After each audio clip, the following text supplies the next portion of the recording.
Yo, como último acontecimiento de tu historia de corresponsal, me gustaría comentar algo completamente distinto, que es cuando conociste al Dalai Lama.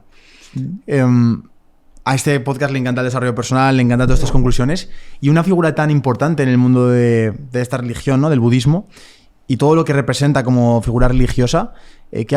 ¿Cómo fue esa experiencia conociéndolo? ¿Qué sentiste? ¿Realmente es un tío con tanto desarrollo personal como para estar en esa posición?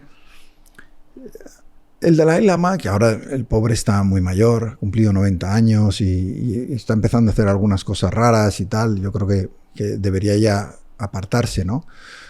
Pero cuando yo lo conocí, yo seguí mucho su historia, de hecho viajé mucho al Tíbet. Yo tengo la entrada prohibida en China desde hace muchos años, precisamente por eso, por los reportajes que escribí en el Tíbet.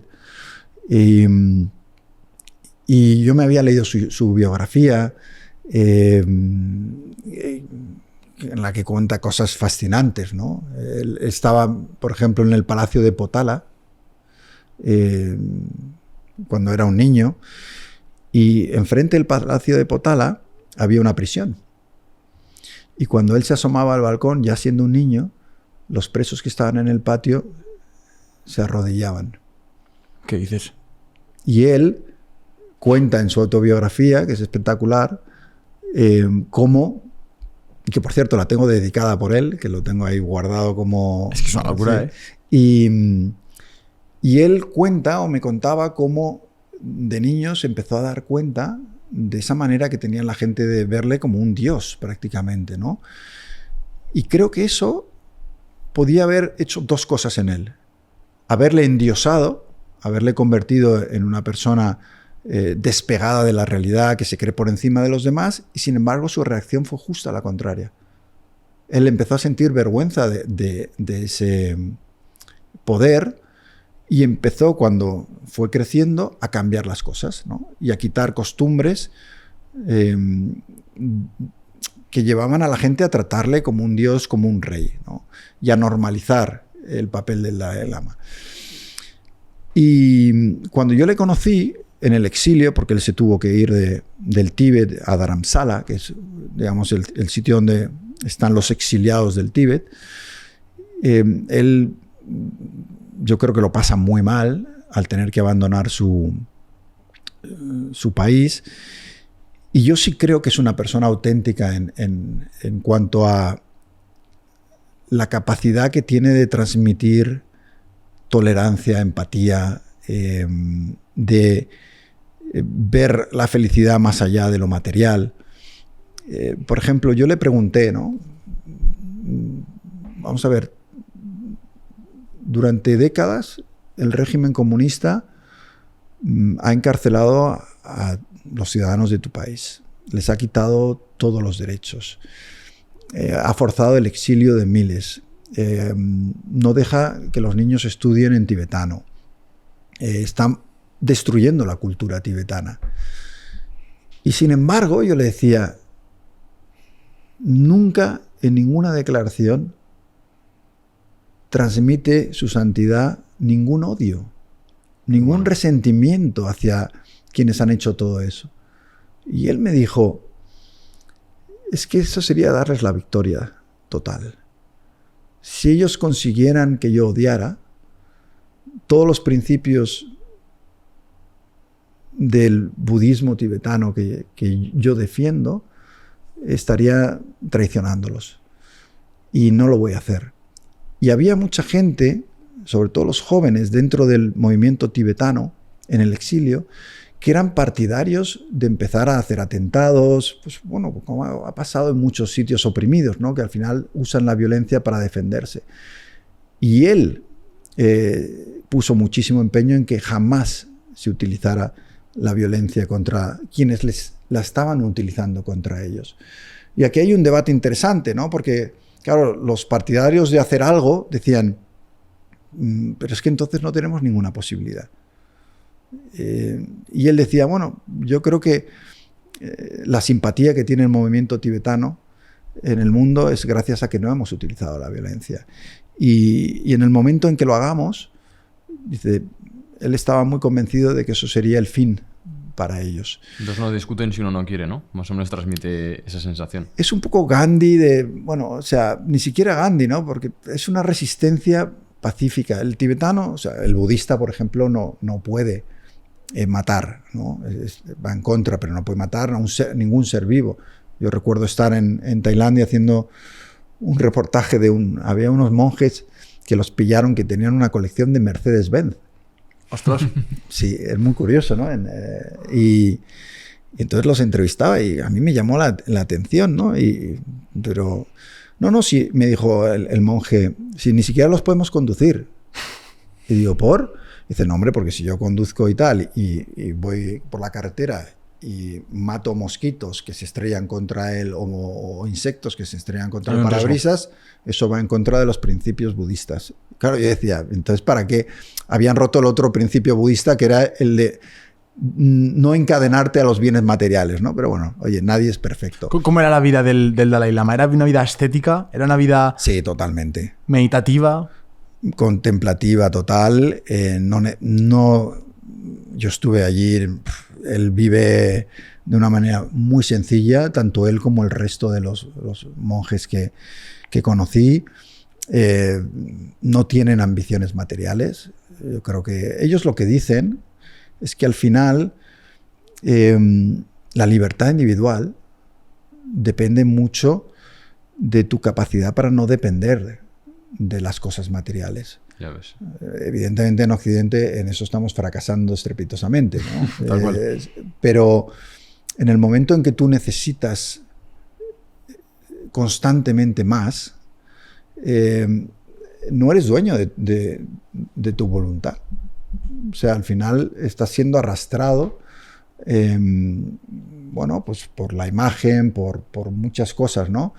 Esta idea constante de tenemos que tener el último móvil, ¿no? El último teléfono, ¿no? Entonces, ellos tienen una manera de entender un poco lo que es el ser humano y su vinculación con las cosas que le rodean muy diferente a la que tenemos en Occidente. Hay una desvinculación material, hay un intento de controlar deseos que te condicionan o que dirigen tu vida. En esto, yo la verdad es que como sabía que solo le iba a entrevistar una vez en la vida, porque es muy difícil, dije, no me voy a cortar, le voy a preguntar sobre todo. Y temas que tocamos fue, por ejemplo, el sexo. Y cómo los monjes budistas Qué buena pregunta. consiguen mantener ese celibato, ¿no? ¿Y cómo lo hacen? Él me dijo una cosa muy curiosa, ¿no? Me dijo, mira, yo en sueños a veces tengo fantasías, me dijo, me reconoció, en las que voy al encuentro de una mujer y en el último momento, en el mismo sueño, me repito, acuérdate que eres un monje, no puedes hacerlo, ¿no? Y me decía, recibo constantes propuestas matrimoniales. Me dice, es una persona que todo el mundo la quiere ver y muchas veces, oye, mujeres acuden a él y él está allí y se le han sugerido esas mujeres, ¿no? Porque sienten una atracción hacia él. Ahora ya no, porque es muy mayor, pero en el pasado. Y él dice, constantemente es una lucha para recordarme que tengo que controlar ese tipo de deseos. Él era una persona muy abierta con la que podías hablar de todo con él. Es verdad que luego se enrollaba mucho y a mí me había dado el consejo un amigo mío, dice, interrúmpele, porque puede tirarse media hora para contestarte una pregunta, ¿no? Y recuerdo que me pasé la entrevista diciéndole, perdone su santidad que le interrumpa, para reconducir la conversación hacia donde yo quería. Y yo lo que quería conocer no era el Dalai Lama, líder religioso, que ya está en todos lados, o su posición política sobre China. No, la persona. ¿Cómo es la persona, no? Qué bueno. Y me encontré con alguien, hay una cosa curiosa, ¿no?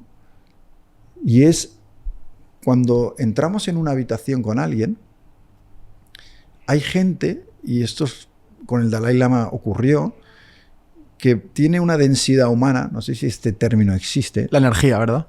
Pero que llena la habitación.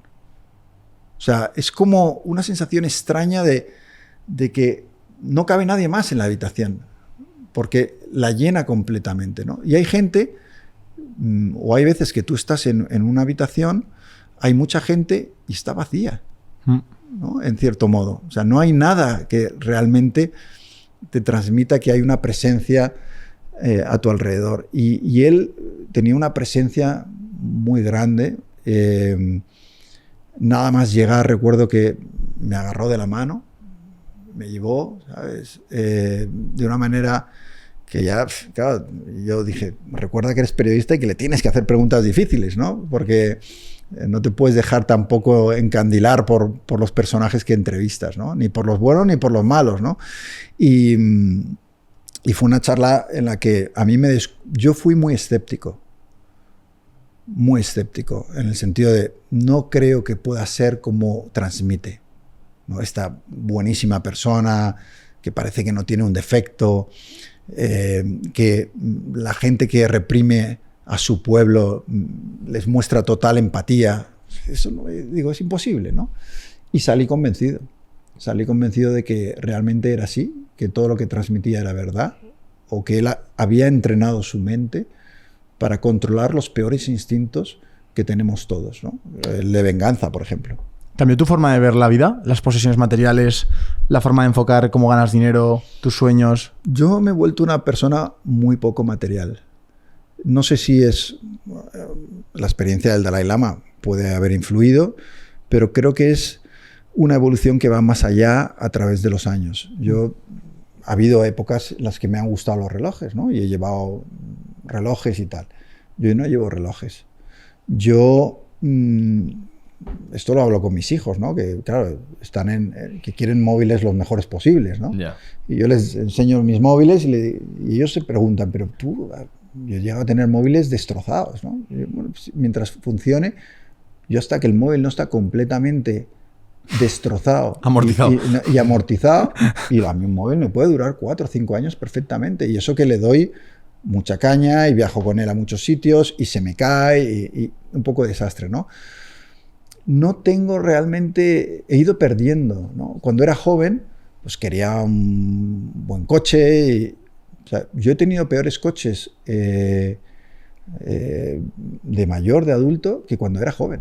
Claro. Porque es que me da igual. Yo quiero un coche que me lleve de un sitio a otro. No necesito un coche que vaya diciéndole a la gente qué éxito ha tenido este tío en la vida, ¿no? Que muchas veces yo creo que lo material no es tanto que lo disfrutemos nosotros, sino es una manera de decirle a los demás, mira qué bien me va. Muchísimas veces. ¿No? Y yo esa necesidad, por lo que sea, no la tengo. Tengo mis defectos, tampoco, y no los voy a contar aquí porque no estamos aquí para flagelarnos, pero sí que es verdad que he conseguido controlar, yo no soy budista, pero no tengo ropa cara. No, o sea, yo me compro mis vaqueros, veo de repente voy de compras, ¿no? Una vez cada muchísimo tiempo. Y veo una camisa que me gusta, me compro 3 y digo, ya tengo para 5 años. ¿Sabes? Es que eso es lo bueno de las religiones, no hace falta ser creyente de esa religión como para adoptar valores y actitudes que te gustan y dices, vale, esto me lo quedo. Es que vivimos en una trampa. Y esto ya sé que suena un poco marxista, que yo no soy nada marxista ni nada parecido, pero sí que creo que vivimos en una trampa del consumo. Y ahora ya se ha vuelto tan fácil. Es decir, tú te metes en Amazon y de repente un clic y mañana tengo aquí, ¿no? Y constantemente hay rebajas y hay ofertas y hay no sé qué. Y es constantemente empujarte a comprar cosas que no necesitas. Y yo lo que no hago es comprar cosas que no necesito. Claro. Y luego no soy gilipollas, es decir, yo prefiero un buen hotel que un mal hotel. O sea, y prefiero un restaurante donde la comida es buena y otro que no. Pero yo, mira, ayer estuve comiendo en un restaurante que se llama El Abuelo, en Madrid, donde tienen un estupendo menú de 13 euros. Cuando yo era director del Mundo, hay una anécdota que me viene ahora a la cabeza, ¿no? Había un megadirectivo italiano que me dijo, oye, a ver si comemos y tal. Claro, yo era el director del Mundo y yo tenía acceso a todos los restaurantes y no lo pagaba yo, lo pagaba la empresa. y tenía mi tarjeta sin límite. O sea, entonces le dije, vale, vamos a ir a comer. Y le llevé a un restaurante de menú de barrio. Él iba trajeado, tal, no sé qué. Y el tío se quedó así, mantel de papel, o sea, macarrones con chorizo de primero, los 3, ¿sabes?, para elegir y tal. Y el tío me dijo, joder, David, no sabes cómo he disfrutado de esta comida. Claro. Hacía 25 años que no iba a un sitio así. O sea, él se pasaba la vida yendo a restaurantes carísimos donde todo el mundo está no solo intentando comer bien, sino dejarse ver, y la pose continua. Y de repente le llevas a un sitio donde te dan unas lentejas, donde te cuesta, en esa época era incluso más barato, ¿no? Eran, creo que 9,90 el menú y tal. Y yo le dije, mira, pues algo que a lo mejor has aprendido, ¿no?, dentro de tu posición de directivo, ¿no?, el tener contacto con la calle. Porque a veces, sobre todo si nos va bien en la vida, nos despegamos de la realidad. A los periodistas y a los políticos y a los empresarios les pasa mucho.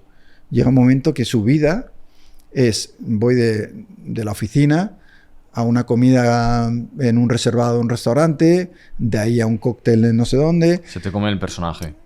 Claro, y en el caso de los políticos esto es muy peligroso, porque pierden totalmente el concepto de realidad y cuáles son los problemas realmente que tiene la gente, ¿no? Y ellos no tienen problema de vivienda. Yeah. No tienen problema para llegar a fin de mes, no saben lo que es la precariedad de los chavales. Y sus hijos, además, como tienen contactos, les encuentran trabajo enseguida en empresas donde les va a ir bien. Claro. Entonces, el hecho de, por ejemplo, ¿no?, cuando yo entré como director del Mundo, ¿no?, y lo primero que me sorprendió, ¿no?, me dijeron, está el chofer en la puerta esperándote, tú solo lo tienes que pedir cuando quieras, ¿no? Y lo cuento en el libro, en El Director, ¿no? Dije, pues, chofer. O sea, estamos en un periódico que está despidiendo a gente constantemente porque el periódico estaba en una crisis gravísima y yo voy a ir en chofer. Incongruente. Y entonces llamé a Recursos Humanos y les dije que quería cambiar el chofer por un reportero. Y luego me dijeron, se quedaron como muy sorprendidos, ¿no? Y luego me llamaron a los 2 días y me habían quitado el chofer y no me dieron el reportero, con lo cual fue un desastre mi negociación. Pero bueno, yo creo que estamos demasiado apegados a lo innecesario y que hay una operación de marketing muy bien hecha para empujarnos constantemente a adquirir cosas y hacer cosas que realmente no necesariamente nos hacen más felices o nos completan, porque claro, uno compra algo, ¿no? Yo imagínate que ahora yo ya no llevo reloj, ¿no? Imagínate que yo me compro mañana un reloj, oye, me va bien en la vida y me lo podría comprar. ¿Cuánto me va a durar la satisfacción de comprarme ese reloj? 1 semana y media como máximo. Yo me compré un buen coche hace unos años, ¿no? Tampoco era... Pero era un buen coche. Yo recuerdo salir del concesionario y en el minuto que había salido del concesionario, arrepentirme. Y yo, ¿pero por qué me he gastado esta pasta en este coche?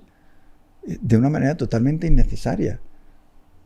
Acabé vendiéndolo y comprándome un Toyota Corolla, que me llevaba a los sitios de la misma manera, que era mucho más fácil aparcar con él. Es que me ha dado más satisfacción ese coche que el otro, que lo llevaba a revisión y me metían 1.500 pavos de tal, ¿no? Y salía diciendo, pero esto es absurdo, ¿no? Entonces, es difícil, pero yo al menos creo haber controlado mi materialismo. Y luego, oye, nadie es... yo no creo en la pureza absoluta. Es decir, tengo mis caprichos y habrá cosas que me gusten. Y están más relacionados con el viaje, ¿sabes? Prefiero gastarme dinero en viajes y en cosas. Creo que es mucho mejor invertido el dinero en experiencias que en cosas materiales que 3 horas después de haberlas comprado ya no nos producen ninguna satisfacción. Y en cambio, tú te haces un buen viaje, tienes una buena experiencia y eso se va a quedar en ti. ¿no? Y los recuerdos. Entonces,